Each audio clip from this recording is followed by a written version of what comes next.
नमस्कार महाराष्ट्र संतभूमी या यूट्यूब चॅनलमध्ये आपले स्वागत आहे।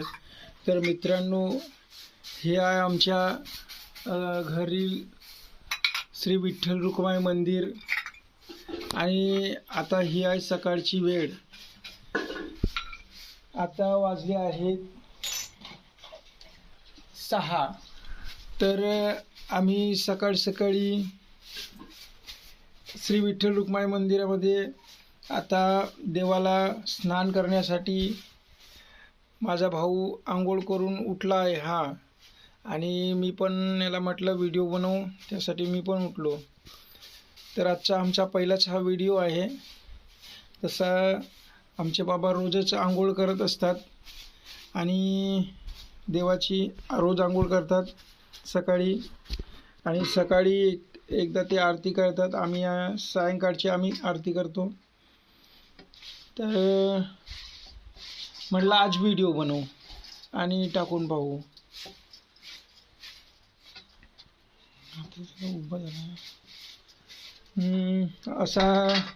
अशा प्रकारे झाडू मारायचा आणि तो कचरा एका थालीमध्ये वगैरे घ्यायचा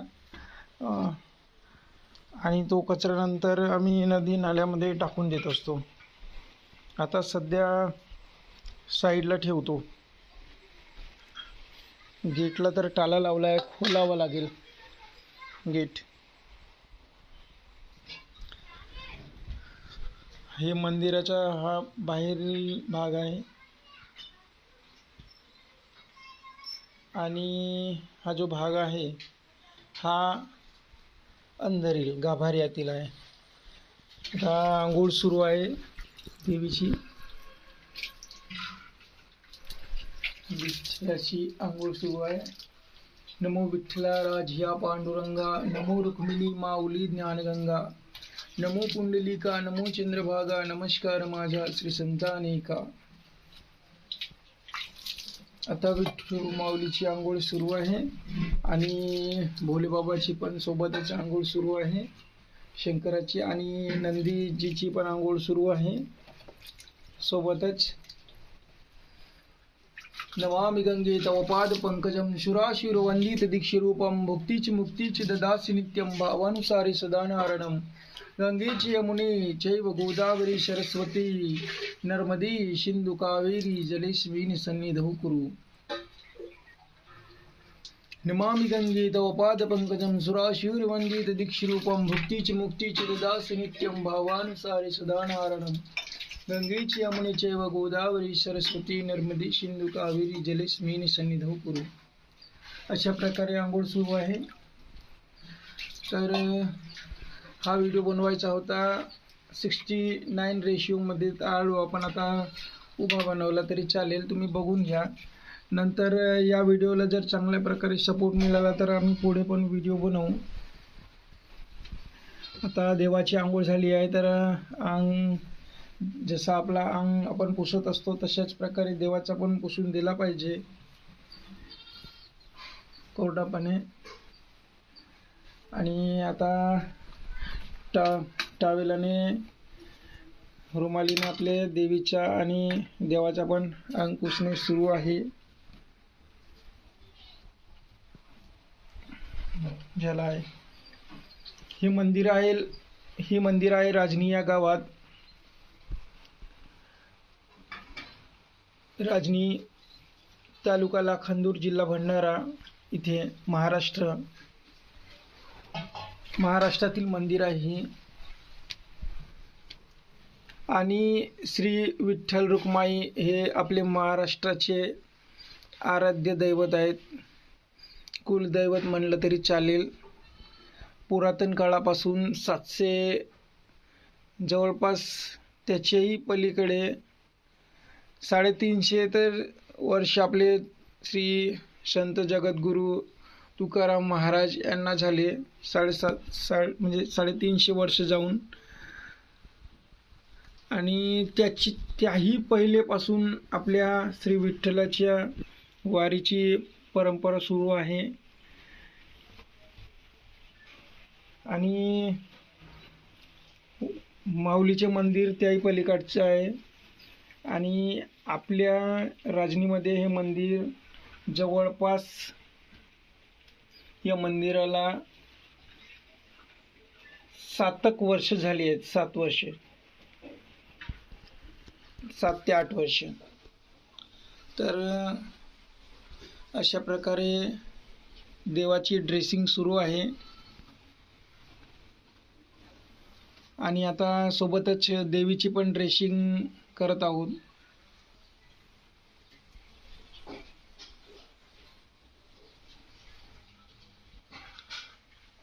हे कपडे विकत मिळतात, नाहीतर टेलरकडून कपडा घेऊन शिवून घ्यावा लागतो. तर आम्हाला दुसऱ्याकडून शिवण्याची काही गरज नाही. माझा भाऊ हा जो ड्रेसिंग करत आहे हाच टेलर असल्यामुळे हाच स्वतः शिलाई करत असतो कपडे. आणि एकाच कपडे आम्ही तिकडून घेऊन आणत असतो, पंढरपूरकडून. दुकानात पण मिळतात, पण ते थोडे मोठे असतात तर त्यांना साईजवर बनवावा लागतो. तर अशा छानपैकी दुपट्टा ठेवावा देवाची आंघोळ झाल्यानंतर. आणि अशा माळा, तुळशीची माळ आणि असा मुकुट घालून द्यायचा. आता हे साधी आपला सिंपल आहे, दररोजची दैनिक क्रिया, त्यामुळे आम्ही नॉर्मल ठेवतो. एखाद वेळेस समजा आषाढी एकादशी असली, असे विशेष दिवशी, गुरुपौर्णिमा, एकादशी, त्या दिवशी थोडं एक्स्ट्रा केलं असतं, बाकी दिवशी नॉर्मली. तसं आम्ही देवाला काही नॉर्मलीच चालते, असं काही विशेष शान लागत नाही. आम्ही घरगुती मंदिर असल्यामुळे आम्ही थोडं नॉर्मलीच ठेवत असतो.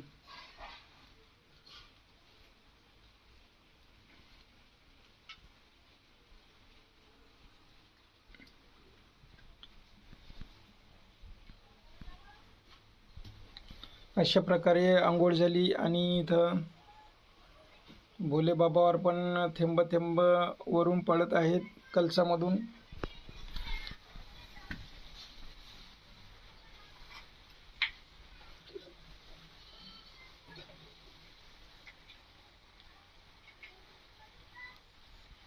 आता देवाला चंदन लावण्यासाठी चंदन आम्ही करत आहोत, म्हणजे असे काढत आहोत.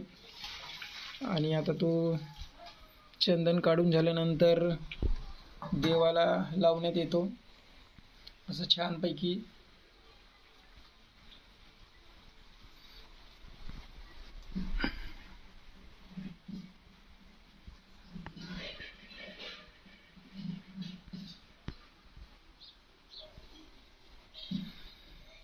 अशा प्रकारे चंदन लावून झाला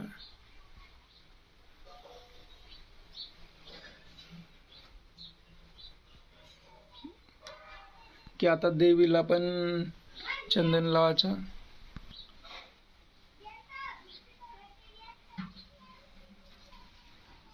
आणि तिकडे भोले बाबा आणि नंदीराजाला पण लावून घ्यायचं आणि देवीला इथे देवीला पण लावायचं.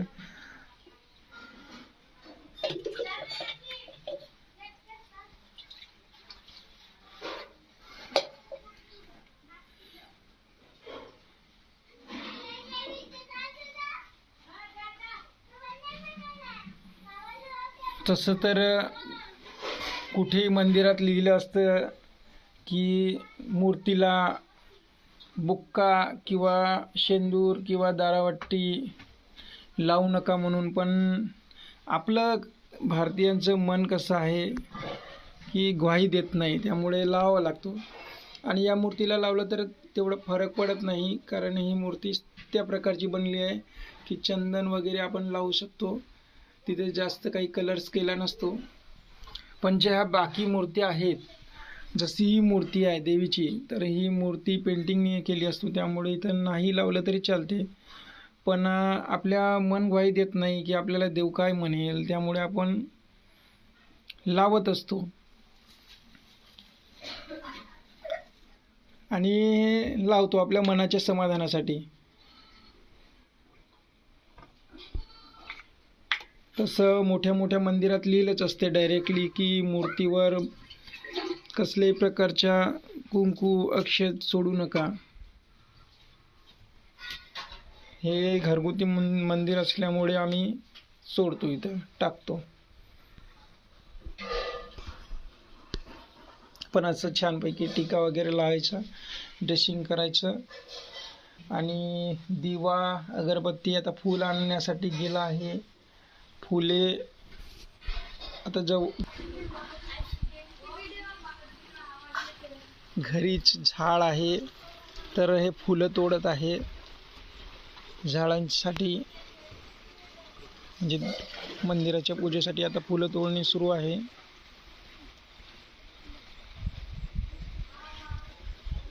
अशा प्रकारे घरीच असं थोडासा जागा कमी असल्यामुळे पण लावला आहे फुलांची झाडे पूजा करण्यासाठी. आणि हा असा छोटासा कळस आहे मंदिराचा, भविष्यात मोठा पण होऊ शकतो. आता झाले फुलं तोडून, आता आपण अंदर फुले टाकूया.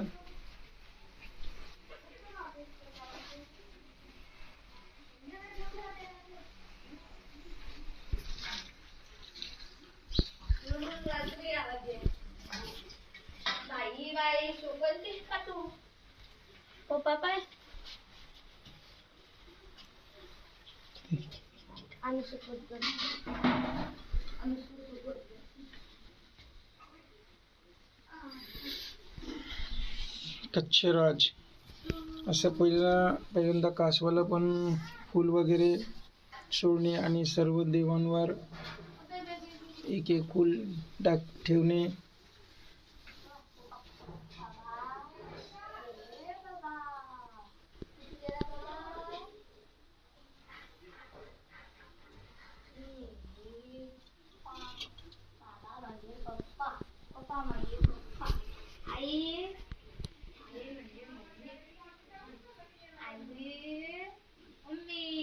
गणेशजीला, भगवान परमात्मा कृष्णाला पण, आणि आमच्या इथं कुलदेवतेची पण मूर्ती आहे.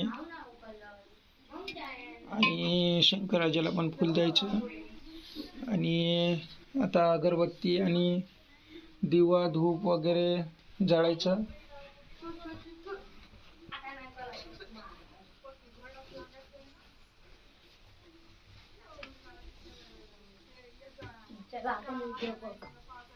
आता दिवा लावू आपण.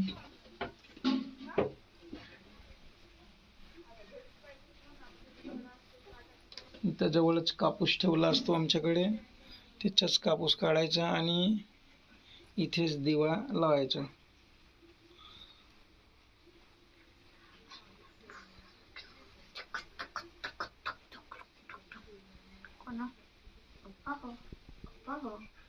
कुठे गेला का? इथंच दिवा लावायचा.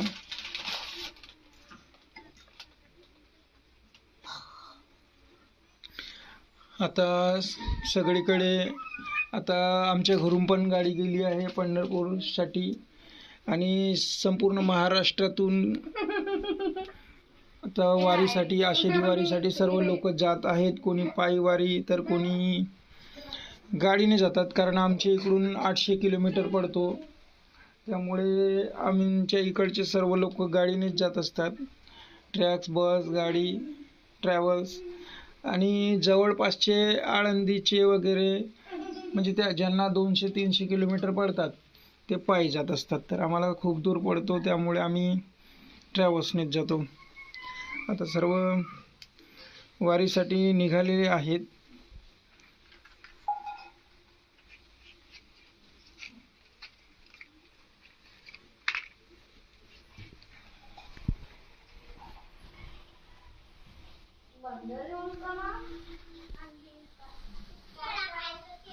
असं दिवा लावून घ्यायचा आणि अगरबत्ती.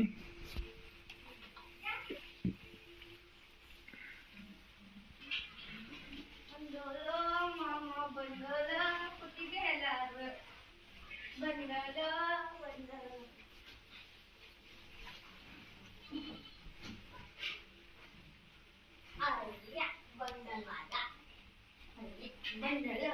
आणि अशी छानपैकी देवाला ओवाळून घ्यायची. आणि आता आपली छोटीशी रोजची आरती होईल सकाळची.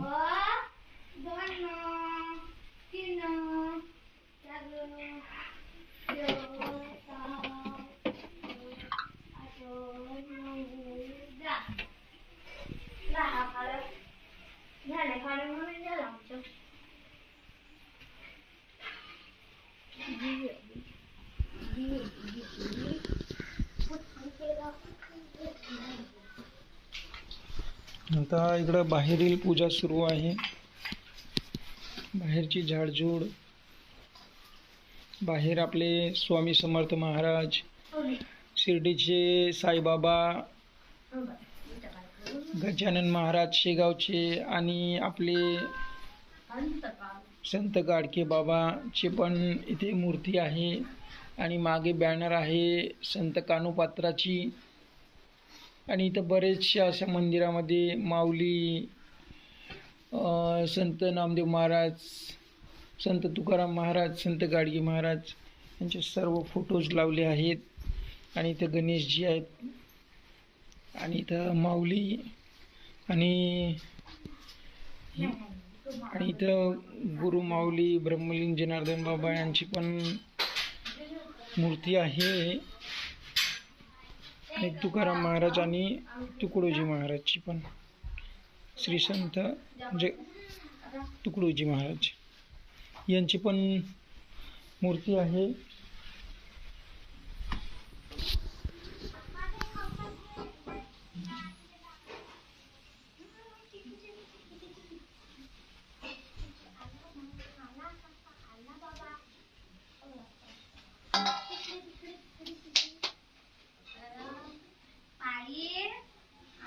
आता संपूर्ण पूजा झालीच आहे, थोडीशी बाकी आहे. फक्त आता अगरबत्ती लावत आहेत बाहेर, मंदिराच्या बाहेरील भागात. आता होईल आरती.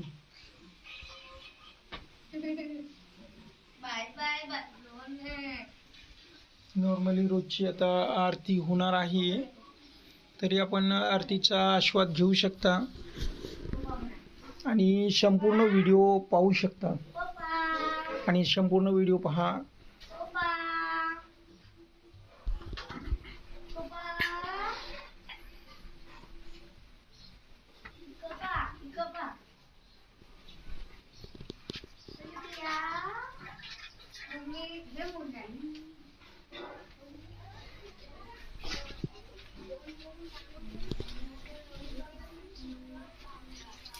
आता पाणी हा संपला आहे. नळावर हा पाणी भरण्यासाठी जाईल. हा या घागरातला पाणी संपला आहे.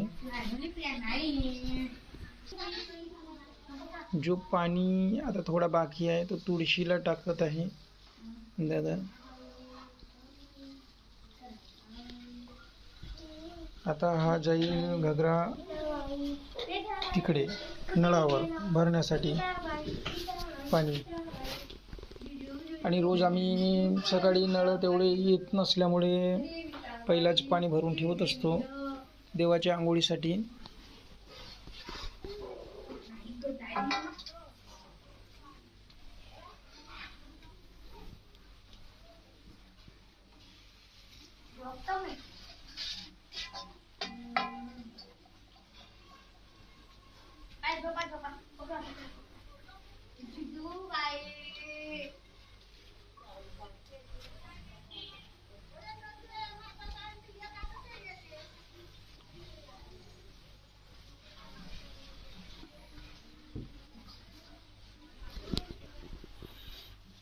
ठीक आहे मित्रांनो, तर आजची ही पूजा पूर्णपणे संपन्न झाली आहे.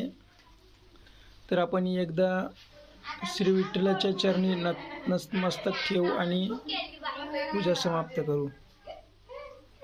नमो विठ्ठला राजिया पांडुरंगा, नमो रुक्मिणी माऊली ज्ञानगंगा, नमो पुंडलिका, नमो चंद्रभागा, नमस्कार माझा श्री संत अनेका. गुरुर ब्रह्मा गुरुर्विष्णू गुरुर्देवो महेश्वरा, गुरुर साक्षात परब्रह्म, तस्मै श्री गुरुवे नमः. तस्मै श्री गुरुवे नमः. धन्यवाद. पूर्ण व्हिडिओ पाहिल्याबद्दल आपले मनस्व आभार आणि जमलंच तर आमच्या चॅनलला पण सबस्क्राईब करा. धन्यवाद.